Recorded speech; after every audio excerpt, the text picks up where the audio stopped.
Hi everyone, Miss Debbie here. Glad you're with me tonight.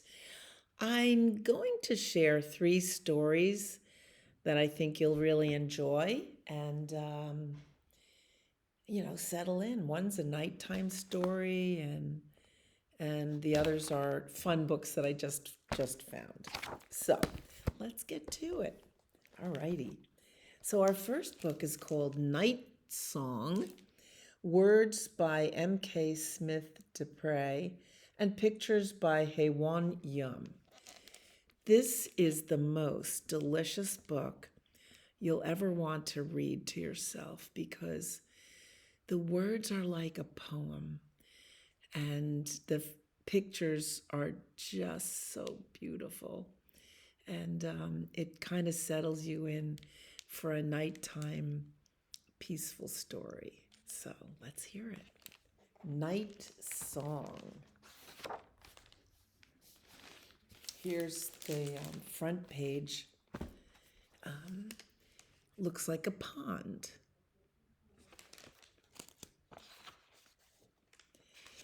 It began each day at dawn. There's the pond lightening up as the sun is about to rise. That would be dawn. Thrush, robin, warbler. Their song cut through the cool morning air, echoed off every branch and rock until it rang so thick it lifted the sun. Now, if you wake up early, maybe around 5 a.m., you'll hear the early birds singing. Everyone hears it. When I was a little girl, I thought I was the only one who heard the bird chorus or bird song, as it's called, the morning chorus or whatever. But you hear birds in the morning. They're greeting the day. So here are those birds. Listen tomorrow morning when you wake up. Bernardo the frog loved the bird song. There's a lily pad, a lotus, kind of like a lotus flower. Bluebird, nuthatch, chickadee. There's a bluebird at the top of the page, and there's a nuthatch, and there's a chickadee. I'll bet you see these birds in your backyard. With the help of the songbirds, the sun did its work. It gently unfolded the flowers, dried the night-damp stones, and leaned upon the backs of leaves to dance across the forest floor. I'm a person who loves the morning and the woods and the animals. Bernardo was not the only one who noticed. The fishes in the pond swam in the song. The dragonflies hummed along, and creatures furred, feathered, and shelled stretched and smiled in it. Perhaps you have a pond like this near your house. We do. It's called Lawanica Pond, and you could find swans. See the blue heron? You could find that. The dragonflies. There's a heron flying in the air. Our favorite trio of birds sitting on a branch. Oh, another couple of dragonflies. I spy a couple of turtles. Oh, and the tall heron standing in the water. Everyone waking up to the bird song and the sun. I'd like to do that, Bernardo thought. I'd like to make the whole woods happy. Look at him standing in the shadow of a bird flying. Isn't that a beautiful picture? But Bernardo knew he was not like the birds and the sun. He didn't flit or fly. or dance. He squatted solidly, hopped a bit off balance, and floated like a frog. I love frogs. Did you ever see a frog croaking? Their big throat opens up and they go croak, croak. Kind of like that. Can you make that sound? I can sing, Bernardo thought, but it's not really a song. Bernardo knew his voice didn't sound like the music that filled up the morning. But now he's in the dusk. Look at that beautiful throat opening up. Bernardo's voice sounded like wood and nighttime and things inside of other things. I wish that you could go and sit outside by a stream or a pond. And when you lay on your back in the summer and look up at the stars, and you could hear the frogs.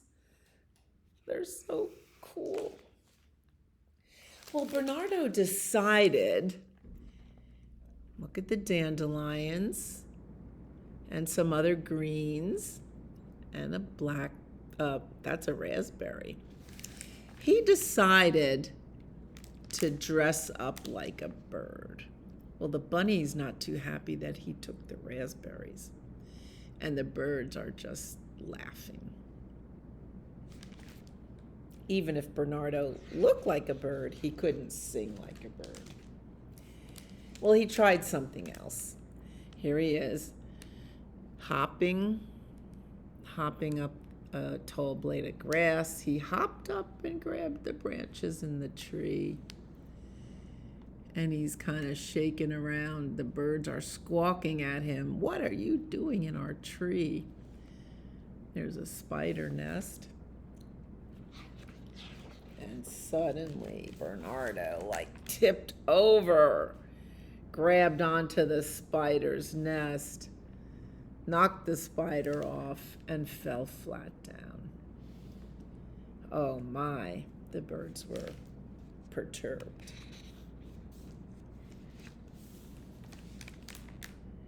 And when that didn't work, he tried something else entirely. So here he is, dancing across the top of milkweeds. You can tell it's a milkweed plant by the leaves and the stem. However, I have never seen a milkweed that was pink or purple or ruby or lavender. I've only seen white milkweeds, so what a fascinating thing. I'm going to do a little research on that. Anyway, he's knocking all the pollen off, and that could cause a little sneezing for some animals. He thought he did pretty well. So he's taking a bow. Look at that, those mushrooms. And all the other animals are leaving. They're like, go away. Go away, you're raising the dust and the pollen. It was no use. The whole woods wasn't happy. The whole woods was hiding from Bernardo. Even the sun had slunk farther and farther away. What does it mean when the sun sinks farther away? It's evening and the sun is sinking. That's what we say. As evening sat heavy and still on the forest, Bernardo walked slumped and slow to the pond. Now you're getting the blues of the evening coming in and the long shadows. The other frogs perched between dusk and damp, singing their woody inside night song. And there they are with their throats open.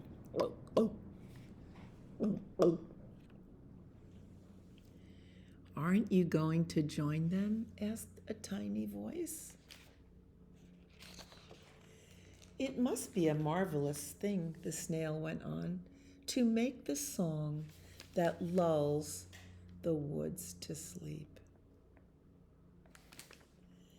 It was then Bernardo noticed. It began as each day ended. Look at all the night animals.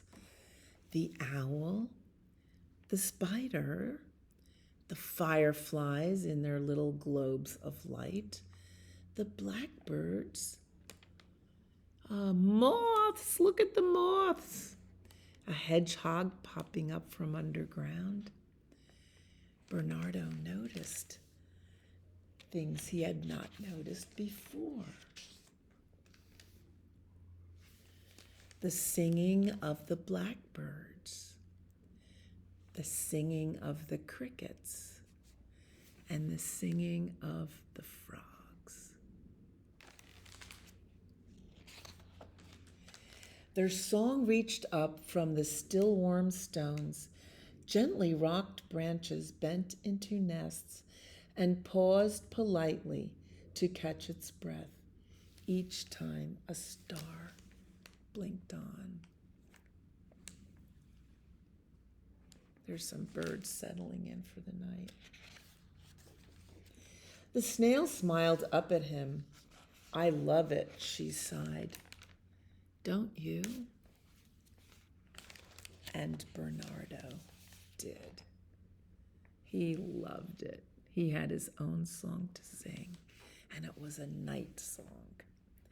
So I wish for you that sometime this summer, maybe you'll be camping or in your own backyard, or if you go to Nana's house to stay overnight, that you could go out in the evening when the fireflies come, when the sun has gone down and the fireflies come out. And if you can find a quiet spot to lay on your back and look up at the stars and listen for the night sounds, and you're sure to hear those blackbirds and the crickets. And if you're lucky, you can hear the frogs. Night song. I'm a big fan of night songs and morning songs and anytime songs. That was fun, wasn't it? Well, I have 2 more stories to read, so settle in. If you come to the library right now, we're celebrating summer and we have a tent right in the children's room. And you're welcome to drop everything and go into the tent and read. Maybe you have a tent you could put up in your backyard. I need a tent. I thought my tent days were over, but I'm going to get another tent and sleep outside. Another story for tonight is called Mabel, a mermaid fable. Do you believe in mermaids? I do. So did Christopher Columbus. He saw them. This is by an author and illustrator whose name is Rowboat Watkins, and his books are just so much fun. I urge you to come to the library and check out some of these fun books. Mabel, a mermaid fable. That looks like a little sea slug. And of course, the seaweed. Maybe you eat seaweed? You can get seaweed in the Japanese restaurant or section in the supermarket where you find sushi. Seaweed's good for you. Well, what was weird about Mabel wasn't her mustache.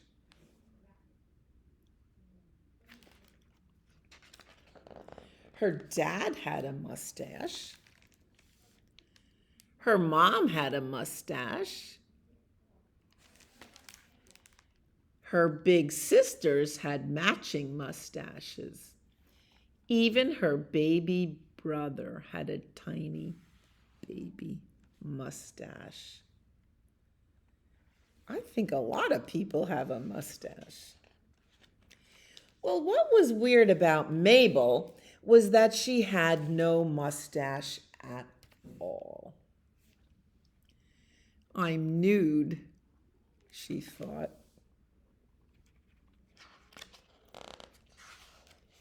Mabel tried hiding her nose behind jaunty shells and by wearing seaweed falsies to look like a mustache. And there's another picture. But this only made her feel like a clown. Nudie branch, other fish called her. Mabel had no idea what a nudie branch was, but if she was one, the only thing to do was hide. Look at those beautiful seaweed flowers. Do you ever open your eyes underwater, for maybe in a pond or especially the ocean, and you just see seaweed, seagrass? So she frittered away, who knows how long, hiding in holes along the ocean floor. That's so sad. Don't hide, Mabel.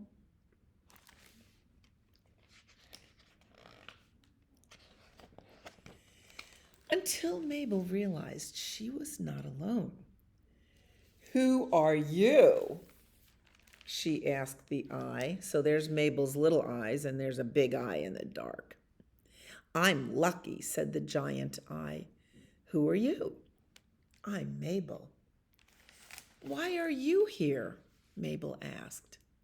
Because I only have 7 legs. That sure sounds like a lot of legs. I'm supposed to have 8, said Lucky. How many legs does a mermaid have?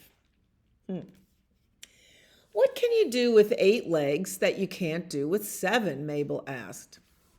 Count to 8, said Lucky. I can teach you how to count to 8, said Mabel.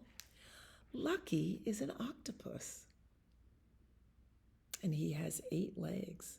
Do you know what animal that walks on earth, on land, has 8 legs? Yes, a spider. Spiders have 8 legs. Maybe octopi are the spiders of the ocean. I think they're fabulous animals. Mabel actually helped Lucky count all the way up to 88. Oh, they are becoming friends. And Lucky sort of taught Mabel how to juggle. I guess that's easier for Lucky. And then they pretended to be king and queen of the corals. Oh, that is so beautiful. Oh, look, they have their crowns on and their scepters. Beautiful coral. Nudie branches, shouted out some rude fish.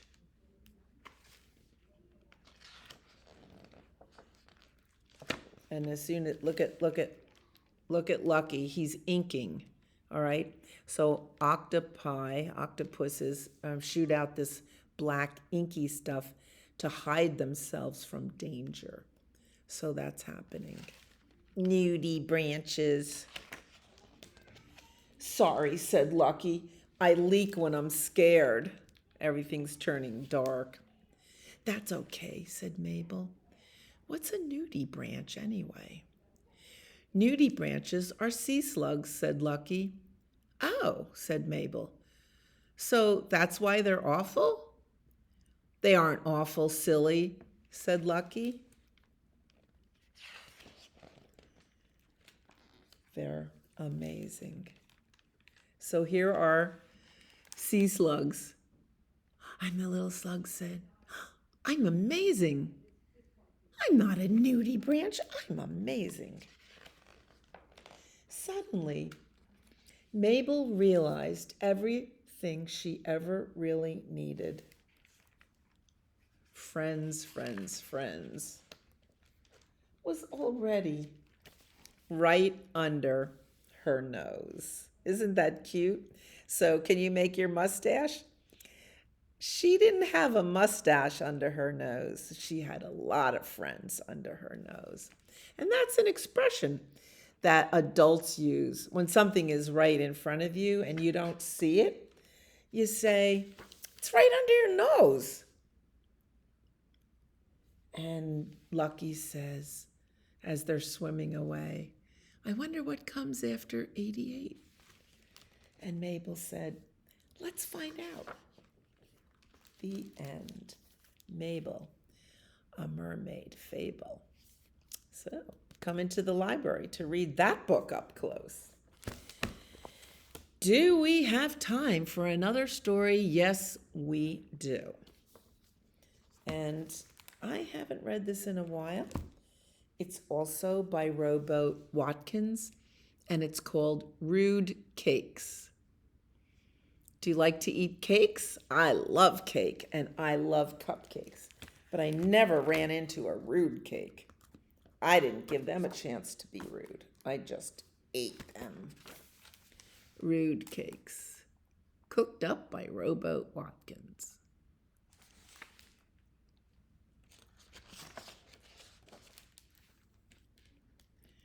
Rude cakes never say please. Ooh, look at that rude cake. Gimme, gimme.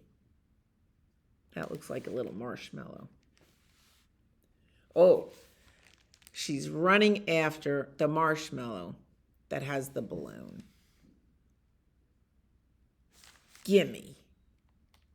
Ooh, that's rude. And rude cakes never say thank you. Happy birthday, says Pink Mama.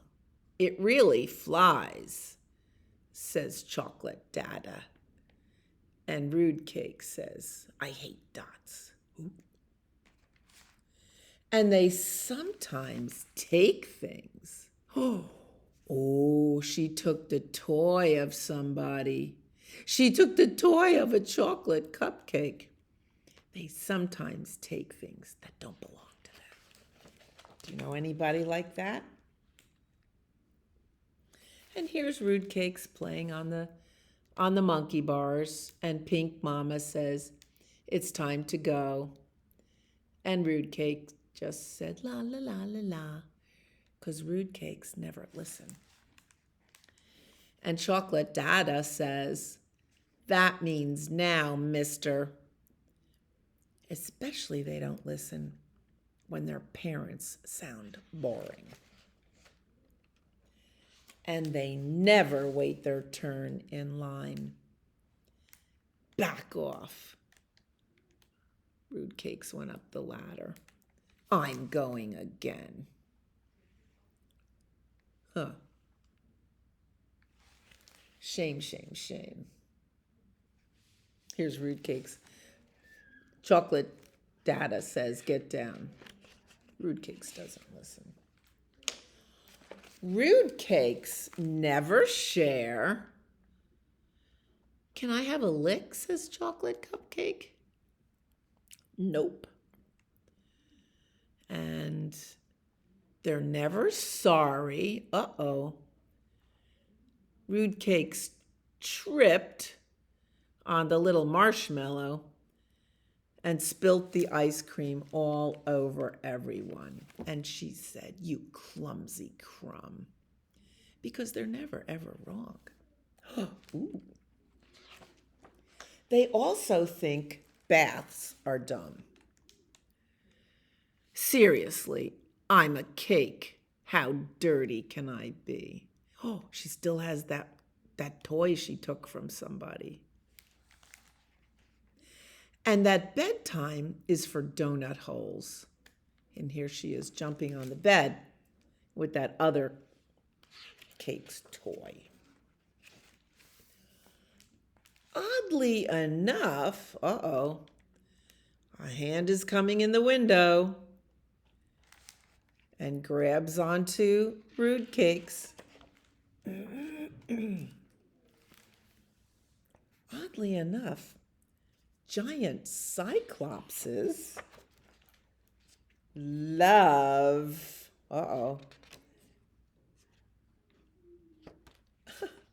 you think the giant cyclops is going to eat Rude Cakes, but giant cyclops love to wear jaunty little hats.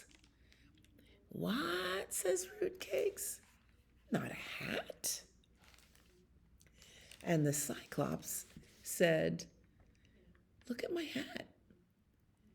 And the other one says, wow, that's a great hat. And Rude Cake says, I'm a hat? But giant cyclopses always say thank you.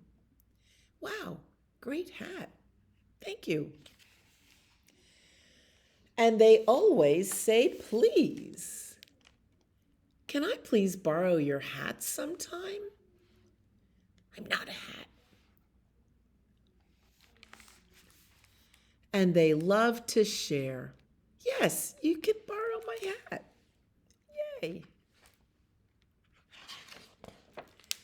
Giant cyclopses also love to wait their turn in line. It's the cutest hat ever. I heard it dances. It does. I love your dancing hat. Thanks. I'm not a hat, said Rude Cakes. Please, shouted Rude Cakes. Giant cyclopses always listen when their hats say please nicely. Please? Even if what they hear sounds boring. I'm not a hat. I'm a tired Rude Cake, and I would like to go to bed now. And they always apologize when they're wrong. So here the giant cyclops is putting Rude Cakes back in her bed.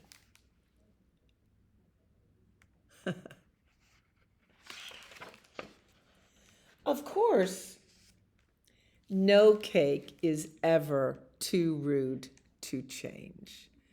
So here is Rude Cakes giving Marshmallow a ride on her head and giving the toy back to Chocolate Cupcake. Ooh. Did the Cyclops turn into balloons? Maybe. No cake is ever too rude to change. The end.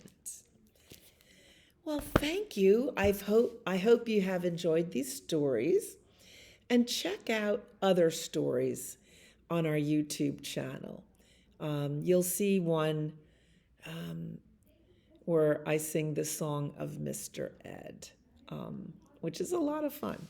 So join me next time, and thanks for listening.